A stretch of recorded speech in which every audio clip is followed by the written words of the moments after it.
Now for our next story, we heard that something unique was going on at New Era Academy. There was a mother and daughter team that were teaching a history class together. Let's take a look. And we're going to try to get a picture together about what our foreign policy looks like in different areas of the world. Lauren Brugge is a first-year Teach for America teacher who teaches American government at New Era Academy. She had an idea that she thought would be a great experience for her students. She would invite her mother, Linda, who is a U.S. government teacher in California, to come in and team teach with her when she was visiting Baltimore during her spring break. I always talked about my students to her on the phone. We talked every day, tell her about, oh, my kids did a great job today. They did this mock election and they were phenomenal. And they did this simulation on NATO. They were phenomenal.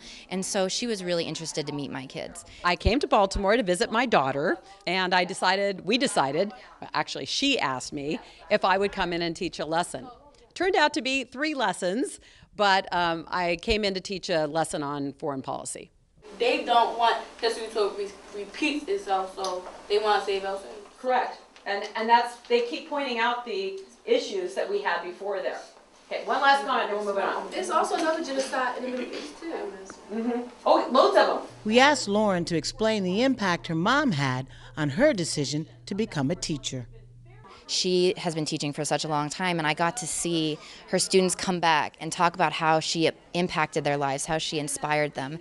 A lot of the students she taught in inner city, and a lot of the students that never thought they could go to college were going to Stanford, getting their medical degree. She was going to graduations all over the country, visiting her students that she taught in middle school, and her students coming back and saying how much of an impact she had on them. And I think that always put an idea in my mind that I always wanted to work with children, always. Whatever I did, I had to work with children. I had to help them realize their dreams. It's basically when you step off the plane in Somalia, you basically, it's every man for themselves. The government is not in control anymore. It's basically ran by the people.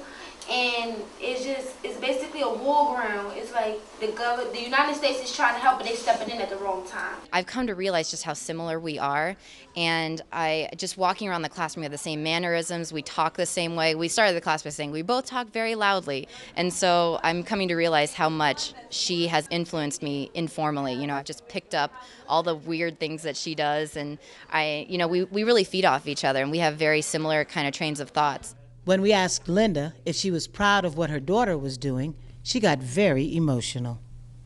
It's wonderful. And the kids that she's teaching, not only is she getting a lot from it, the kids are getting a lot, obviously. But I think she's finding out that she's darn good at it. The mother-daughter team taught this class at New Era Academy for 3 days. From here, they will fly to California, where Lauren will teach U.S. government to her mother's class. Even when they're not in the same city, the two are in constant contact. We talk about every day, yeah, or text or something. Yeah. And I think it is true. It's nice to have somebody to be able to ask, and I don't have all the answers, but I have at least some suggestions she could try. 1 week